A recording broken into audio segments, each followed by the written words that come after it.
Olá, meus caros, aqui é o Corvo. Ao redor do mundo, muitos analistas e críticos musicais consideram o álbum Strangers in the Night, da banda inglesa UFO, o melhor registro ao vivo de todos os tempos. Tal colocação é obviamente algo suscetível a debate, mas eu, Corvo, dando o meu próprio parecer sobre esta análise, endosso esta afirmativa.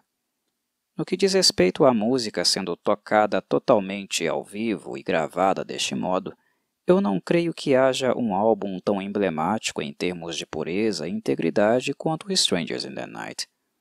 Os membros da banda, especialmente o prodígio e genial guitarrista Michael Schenker, eram rígidos e categóricos no que diz respeito a tocar e gravar a coisa real, transmitir o exato sentimento dos shows. Strangers in the Night, lançado em 1979, é um testamento disso. De maneira íntegra, é como se ele estivesse dizendo através das melodias e excelentes composições de Schenker: isto somos nós, o que realmente somos e como realmente soamos. Quando vier nos ver e ouvir, é isto que você vai ouvir, é isto que você vai encontrar. Este é o som que salta dos nossos amplificadores. Isto somos nós. E somado a isso, ainda preciso dizer que o álbum, do ponto de vista musical, é simplesmente fenomenal. Originalmente, ele utiliza gravações de 2 shows que o UFO fez nos Estados Unidos, mais especificamente nas cidades de Chicago e Louisville. Com um setlist repleto das melhores composições que Schenker escreveu em sua primeira passagem na banda, tais como Lights Out, Love to Love, Only You Can Rock Me, Rock Bottom, Doctor Doctor, Let It Roll e Mother Mary, foi este álbum que deu ao guitarrista, merecidamente, o status de lenda e o tornou um dos mais influentes de todos os tempos, ao lado de figuras como Jimi Hendrix e Ritchie Blackmore. Alguns de vocês, principalmente aqueles que não conhecem o legado de Michael Schenker, embora certamente gostam de algum guitarrista influenciado por ele, sem saber disso, devem estar se perguntando: nossa, é para tudo isso mesmo? Sim, meus caros, sem dúvida é para tudo isso. É algo que a própria comunidade da guitarra, os grandes do instrumento, endossam sem pestanejar. Embora Schenker, com sua personalidade difícil e relutância em se tornar comercial, nunca tenha atingido o estrelato de figuras como Jimi Hendrix e Ritchie Blackmore, a obra dele, principalmente as composições que ele escreveu para o UFO na década de 70, é quase uma bíblia para dezenas de guitarristas melódicos da mesma década, dos anos 80 e até mesmo dos anos 90. O estilo melódico dos solos de Schenker, que podemos chamar também de românticos, o modo como ele era criativo com escalas pentatônicas, a imensa facilidade em criar riffs e soar cheio, graças à perfeição dos bends, a limpeza do seu timbre único e inconfundível. Tudo isso influenciou uma legião de guitarristas. Nomes dos mais variados gêneros já mencionaram publicamente terem sido muito influenciados por ele, a exemplo de Kirk Hammett e James Hetfield, do Metallica, Adrian Smith, do Iron Maiden, o eterno Randy Rhoads, que trabalhou com Ozzy Osbourne, Dave Mustaine e Marty Friedman, do Megadeth, Dimebag Darrell, do Pantera, Alex Skolnick, do Testament, Slash, do Guns N' Roses, Jeff Waters, do Annihilator, Michael Amott, do Arch Enemy, John Norum, do Europe, John Petrucci, do Dream Theater, Paul Gilbert, do Mr. Big e Racer X, e por aí vai. A lista é imensa. O difícil mesmo é dizer quem Schenker não influenciou em alguma dimensão. Seu estilo e timbre são únicos e foram a referência ou uma das referências melódicas de grandes instrumentistas que vieram após ele. E o endeusamento que Schenker recebeu muito se deve a este álbum ao vivo, Strangers in the Night, pois foi ele que tornou o guitarrista alemão conhecido para todos os demais. Mas alguns novamente devem estar se perguntando: como um guitarrista alemão foi parar numa banda inglesa? Pergunta extremamente pertinente principalmente para elucidar por que a música de Schenker se tornou tão identitária e diferente da maioria dos músicos de sua época. O Blonde Bomber, como era chamado pela mídia da época, foi literalmente um achado do UFO durante uma curta turnê que eles fizeram na Alemanha no início dos anos 70. Lá, uma banda iniciante, chamada Scorpions, sim, a famosa e também lendária banda alemã, estava abrindo alguns dos shows deles.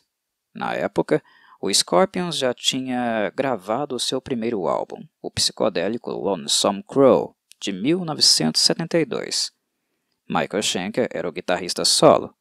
Ele é o irmão mais novo do guitarrista rítmico Rudolf Schenker, líder e fundador do Scorpions. Entre os dois, como comumente se diz, Rudolf era o empresário e o cabeça dos negócios, e Michael, quem realmente tinha o talento, o verdadeiro guitarrista. E doa quem doer, esta é uma verdade irrefutável. Nem mesmo Rudolf, muito mais bem-sucedido financeiramente que o irmão caçula, nega este fato. Os membros do UFO ficaram completamente fascinados com o arrojo e qualidade de Schenker e decidiram que teriam que levá-lo para a Inglaterra de qualquer jeito. Na época que Michael gravou Lonesome Crow, ele estava com apenas 16 anos de idade, e sua precocidade era evidente, especialmente para um autodidata. Ao ser convidado para partir com o UFO, Michael entra em acordo com os membros do Scorpions, que não podiam o impedir de ir embora. Simplesmente não havia cena musical do rock na Alemanha nos anos 70, e as coisas realmente aconteciam apenas na Inglaterra, que tinha toda uma tradição já solidificada desde a década anterior por bandas como Beatles, The Rolling Stones, Black Sabbath, Deep Purple, Led Zeppelin, Cream, entre outras. Era uma oportunidade única e, sendo assim, Michael indica para o seu lugar o virtuoso Uli Jon Roth e então parte para terras britânicas. Foi lá que ele lançou seu primeiro trabalho com o UFO, o álbum Phenomenon, de 1974, com destaques para faixas como Dr. Doctor e a absurda Rock Bottom. Quando colocamos em perspectiva que um moleque de apenas 18 anos, sem nenhum conhecimento acadêmico de música, escreveu o solo gigantesco e eterno de Rock Bottom, cai a nossa ficha de como Michael Schenker era precoce e inteligentemente dotado. A sua facilidade para compor música era uma coisa absurda, principalmente quando colocamos na balança que as influências musicais dele não foram muitas e que, mesmo jovem, ele soava completamente diferente de seus antecessores. Esta constatação resume muito bem o que foram os anos de Schenker na primeira fase dele no UFO, de 1974 a 1979. Ela terminou justamente com o Strangers in the Night. Michael Schenker tocava música e mais nada. Segundo ele, sequer ouvia rádio e ficava completamente focado em criar algo realmente seu. Os membros do UFO davam a ele total liberdade e sua relação com os demais, inclusive, era deveras distante. Schenker foi para a Inglaterra sem saber falar uma palavra em inglês e ficou praticamente incomunicável durante todo esse período. A única pessoa com quem ele conseguia conversar era com a namorada, que foi com ele. Fora isso, sua situação era de completo isolamento e alienação social, que por um lado o ajudou a se tornar mais focado com a música que criou, tornando-a bastante emocional e introspectiva, mas por outro, o transformou em alguém emocionalmente instável e deprimido, o que resultou na aproximação dele ao álcool, vício que apenas conseguiria superar na segunda metade dos anos 2000. Este misto de isolamento e enfoque, que podemos até mesmo chamar de narcisista, fez com que Michael Schenker não apenas se desenvolvesse como guitarrista de maneira autoral, mas fez de sua música muito introspectiva e sentimental. As notas e arranjos de Schenker comunicam de maneira transparente o estado de espírito em que ele se encontra, e aí reside a beleza de suas composições. Usando uma frase clichê, mas definitivamente assertiva para este caso, Michael Schenker toca com a alma. E eu diria mais, Seus riffs e solos são a própria alma dele, e avalio que, por esta razão, ele marcou tantas pessoas que tiveram em Strangers in the Night a porta de entrada para a sua obra. Ao término da turnê deste álbum, Schenker deixou a banda e passou a se dedicar à carreira solo. Sua relação com o vocalista Phil Mogg era péssima. Certa vez, Mogg o agrediu fisicamente, e naquela oportunidade, Schenker disse que deixaria a banda se isso voltasse a acontecer. E aconteceu durante esta turnê. Sendo assim, após acompanhar o processo de produção do álbum com o ótimo produtor Ron Nevinson, que por sinal também teve problemas com Schenker, algo que falarei daqui a pouco, o guitarrista alemão finalmente deixa a banda. O que foi um golpe duro para ela, pois convenhamos. Por mais emblemático que o baixista Pete Way tenha sido, por exemplo, o compositor e diferencial da banda era Schenker. As melhores músicas do UFO foram todas escritas por ele. Pete Way, que infelizmente veio a falecer recentemente, foi igualmente um baixista de mão cheia. Seu estilo, a maneira como se movia no palco e atacava o baixo, foram inclusive totalmente internalizadas por Steve Harris, líder e membro do Iron Maiden. Harris amava e idolatrava Pete, e por sinal, Strangers in the Night sempre foi o álbum ao vivo favorito de Harris também. Harris deu uma entrevista há alguns anos comentando que a maioria dos álbuns ao vivo não envelhece muito bem, e que muitos se tornam entediantes com o passar do tempo, mas que isso, curiosamente, não acontece com Strangers in the Night. Que ele continua com um frescor característico e o poder de sempre, a indústria da música sofrendo inúmeras transformações, inclusive tecnológicas, e o álbum permanece poderoso. Continua vencendo os limites e testes do tempo. E eu pessoalmente concordo com isso. Voltar a Strangers in the Night é como revisitar algo que é a essência deste estilo de música, do hard rock e do heavy metal. É como estar diante de algo totêmico para estes gêneros, diante da sua razão de ser. Algo tecnicamente relevante, feito à mão como uma pintura, completamente orgânico e orientado pelo humor e inspiração de momento. Algo que não pode ser replicado ou repetido 2 vezes. O que é mais curioso sobre Strangers in the Night é que, tendo em vista o que é este álbum e o impacto que ele causou, poucos diriam que nos bastidores o UFO estava um verdadeiro pandemônio. Dentro do palco, Schenker estava no seu ápice, musicalmente na melhor forma que ele algum dia já esteve. O restante da banda, do ponto de vista harmônico, não comprometia, e a sinergia é evidente. Alguns utilizam o termo química para falar da leitura que membros de uma banda fazem entre si, de maneira intuitiva. No UFO, que ouvimos em Strangers in the Night, é mais do que isso. Eu, Corvo, digo que é sinergia em estado perfeito. Mas, como eu também mencionei, isso se limita ao palco. Fora dele, o UFO era um verdadeiro inferno. Naquela altura, o abuso de álcool era gigantesco, e os próprios membros da banda reconhecem toda a atenção que existia. Mesmo que seja possuidor de uma personalidade difícil, Schenker não era uma tempestade solitária dentro da banda. Todos eram temperamentais e o OVNI do UFO poderia se tornar uma bomba relógio a qualquer instante, por coisas triviais. Como foi Schenker quem abandonou o barco após Strangers in the Night, normalmente recai sobre ele o rótulo de intempestivo, o que não deixa de ser verdade. O restante da carreira prova como ele é alguém difícil de conviver. Mas isso não retira a responsabilidade dos demais no processo, visto que o abuso de substâncias estava em alta com todos eles, e o profissionalismo em baixa. Somando a isso as agressões físicas de Phil Mogg, fica difícil condenar apenas Michael Schenker pelo fim da era de ouro da banda. Aqui não há ninguém inocente. Estes fatos aumentam ainda mais a mística sobre Strangers in the Night e como ele foi possível. No fundo, Eu, Corvo, avalio que, de certo modo, nós demos sorte da banda estar profundamente inspirada na breve turnê que fizeram nos Estados Unidos.